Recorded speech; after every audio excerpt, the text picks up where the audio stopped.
Holy crap, boys and girls. It's been a long time, hasn't it? Well, I can no longer ignore you. Yeah, some quality content here. Yeah, stuff was going on. Had a girlfriend. It's pretty sweet. Nice lady. Didn't work out. Had another thing that was less sweet and also didn't work out. But you know, such is life. I apologize for not posting videos regularly. Although, to be fair, there was kind of a lull in the cool stuff that had come through. I don't know how to describe this part to you, so I'll go ahead and get right into it. The one thing I will say is that there are so many things that I've known about over the years that were essentially vaporware. Like, if you're familiar with the PNP crank, it was a crank where instead of coming straight from the bottom bracket to the other end like this, what it actually did was sort of come out and then take another turn and then come back to where it was. So the effective length was approximately the same, but the crank arm was like that. Never seen one in real life. Not sure if they ever hit the market, really. All you ever seem to find online are a couple of grainy photos from some trade magazine or whatever. This, I thought, was in a similar vein, to be completely frank with you. I had seen some grainy photos of these, Classic Rendezvous, a really good resource, I might add. You should always check out Classic Rendezvous. They've got amazing shit. This was similar. I understood the concept, and I knew that some of them had sort of leaked out to the general populace at one point or another, but it's not like a real thing that you see. Excuse me. Here we have an actual POWERCAM EX. Now, if you're unfamiliar, hold on. I got the coronavirus, so I'm gonna need to overdose on Ventolin real quick before I continue. I am Asian after all, so this shit does affect us a little bit more strongly. Here's the deal. The POWERCAM, well, how should I say this? People have recognized for decades, for like 50 years, that when you're spinning cranks in a circle, there is a dead spot in your pedal stroke, a spot where your muscles are the weakest. And engineers over the years, Shimano, Rotor, POWERCAM, they've all tried to engineer their way out of this problem. Most of us are quite used to how to spin cranks using proper strength and cadence, how to train our muscles in a way where we don't even really notice that we have this horrible dead spot where our muscles are really weak in pulling. And, if you reference the video I did, goddamn, like a year ago, with the gold cranks that move independently of each other, what those are trying to achieve is they're essentially trying to train the muscles on each leg to not rely on the pushing force of the opposite leg to return the crank. Because they move independently of each other, each leg is responsible for its own weak spot rotation, building muscles that you never would have gotten normally worked.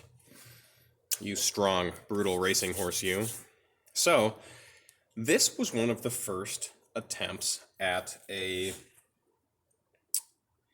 dead spot elimination crank or chainring. Shimano's attempt was BioPace.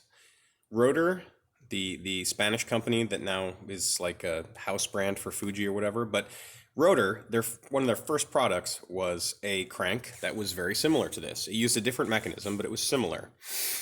Now they're famous for using standard cranks and having asymmetrical chain rings, where you can actually fine-tune where you're pushing effectively a larger number of teeth and where you're pushing effectively a smaller number of teeth. So this is going to be a quick video. You'll see exactly what the fuck this is, and no further explanation will be needed, but check this out. In its original box, we thought this was pretty funny. It's the POWERCAM, the High Gear Revolution. I do like how each one of these things is in quotes, as if it's just like, I don't know, some guy said this, but flying over the hills. See? It's been so long, I knocked the camera over. Flying over the hills. Pedal less frequently. Produce more work? Absence of fatigue, and will revolutionize bicycling. In a way, I suppose, it is revolutionary. The one thing I want to point out is this piece is goddamn beautiful. You could never complain about the craftsmanship on this crankset and bottom bracket. It's almost worth owning, and you'll be able to. It'll be up on eBay soon. But it's almost worth owning for the craftsmanship alone. It's very, very reminiscent of TA cranks. Although I do see some like sort of Japanese influence too. It reminds me of some, well shit, you know? It's basically like a mishmash amalgamation of all of the cranks from the period, all the best features. Now, I don't know if you noticed what I just did there, but that's right. This moves semi-independently of the Spider. Now, how this works is, and generally how Rotor's cam-based crank system works, and the idea of most of the oblong, egg-shaped, like Jeffrey Epstein's penis, chain rings, is to basically have an enormous amount of teeth, effectively, on your power stroke. So on this, be fully engaged, and you're pedaling this, what is this, 60 tooth chain ring with your strong muscles. Then, when you get to the weak portion, when you get to the part that's super weak, this will cam over and sort of flip you through, accelerate you through the dead spot in your pedal rotation. As you can see, there are teeth that engage and rock back and forth. This is a small bearing surface. This brass piece is a small bushing, which is allowed to rotate.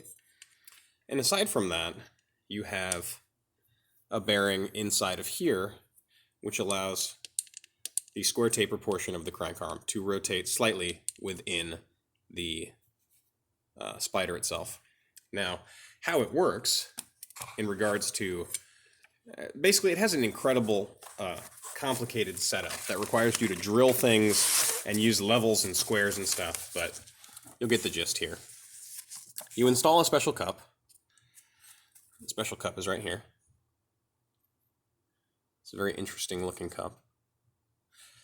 Then you will set up a square on the floor, and there's basically like witness marks on the bottom bracket, and you're supposed to get them within a certain range. I haven't really read through this. You're going to use shims, and this is actually amazing to me, that such an old piece would still have its various small components. There are replacements and spares for a lot of the things you need, including the shims in here. You shim it out so that the dimensions are proper, and so that your cam sits squarely on the roller, as opposed to off-kilter like that. I guess. I mean, again, let's pretend I'm illiterate for the sake of this argument, for the sake of this video, because I'm not going to read all this stuff for something that's never going to be installed.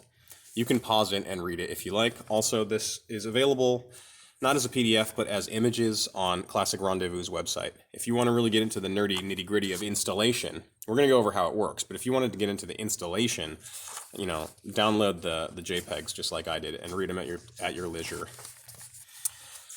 One thing that was interesting is that I guess that this cup didn't come drilled. The instructions clearly state that after you've done your check up here, using your square and with your bike on the ground, you're meant to take like a horizontal drill press adapter, which, I mean, I have one of these somewhere. They're not hard to find. They may still make them, but I usually get vintage ones to use with, like, you know, old corded Black & Decker drills. And then you drill holes in it, and I think you have to tap them too. Let's see.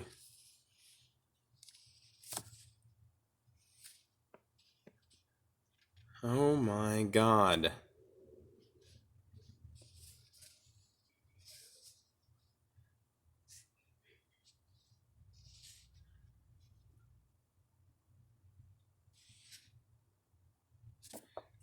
These dowel pins, these were the holes that they drilled. And then they installed them. That's crazy. Crazy shit. This is hilarious too. I never knew where this dude came from. I just thought he was a hilarious little jaunty chapeau bicycle man. And I had him on my Instagram, kind of memed out. But it's crazy, like he came from a super rare cranksets instruction manual. There's a little chart here about where you set it up in order to get your blah blah blah. And here's the cool part. Now we're getting to the actual cam engagement surface. And you'll see what I mean here. This dual lobed cam bolts on to this, which you remember is your right side bottom bracket cup. So you see it's a bottom bracket cup. And so this is fixed in position. Depending on where you installed this to, how you drilled it, etc., etc., these will be, I guess it's slightly variable. Jeez, I don't know, man.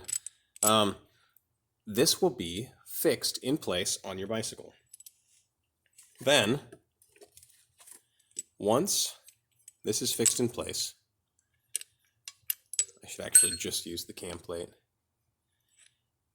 It will rotate through, and you can see it'll push, push, push fast.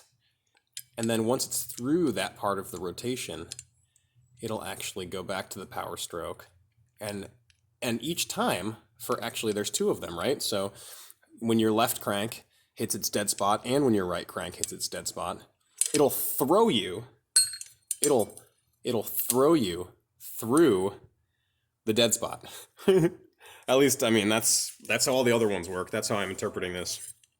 I would love, if this wasn't going to be for sale, if I personally owned this, I would install it on a bike, just to give it a try and see how it rides.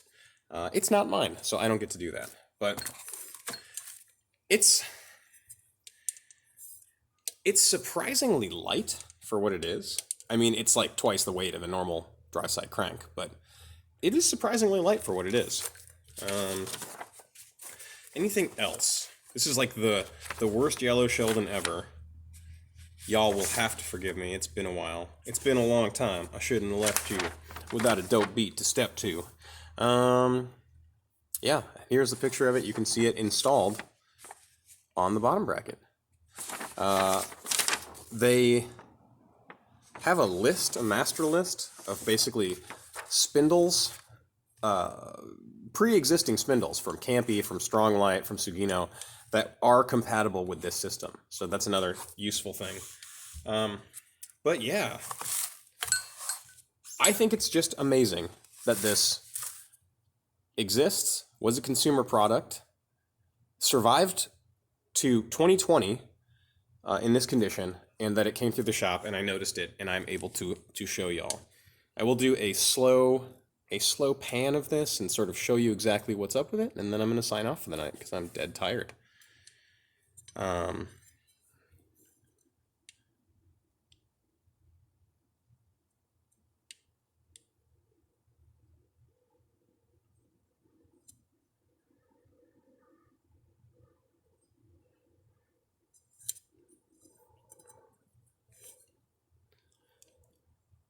Real shiny. I gotta say that this sort of scalloped out area, I mean, I get why it has to look like that, but it is truly beautiful. Some other components. Here's this cam surface.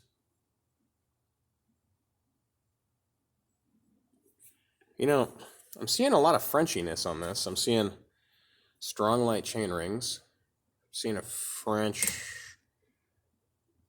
I don't know, probably a Stronglight dust cap. And the manufacturer of this is quite nice. I wouldn't be surprised if they didn't, I don't know, contract this out. This is supposedly made in Texas by a company called Hoodail or Hoodai. Hooter. Quadarnicle. But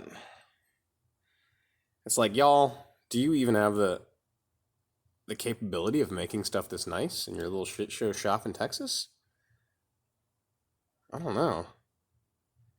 What is that? Does it say 106? That's not how long that is. That's... This is a 170 millimeter crank. I don't know what the 106 means. Moving on. Close-ups of our pegged bottom bracket cup. It's got this knurled section so that these two can lock together.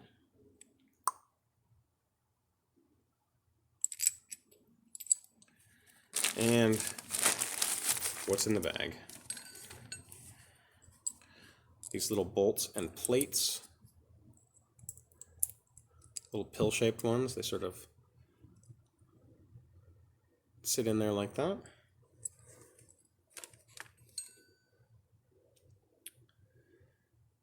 And a chromoly spindle.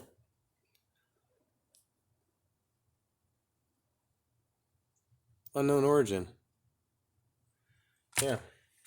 So, what an inglorious return to YouTubing. I will be reading my comments again. I will be posting more videos. I did find... Let me see if I can find it here real quick. It's probably lost again. I probably found it for no reason. Shit. Well, it's in here somewhere. I found one of the beautiful Suntour derailleurs that has 3 pulley wheels. 3 pulley wheels in your derailleur. So maybe I'll do the next video on that. Anyway, this has been the first Yellow Sheldon of 2020. Have a good night. Signing off.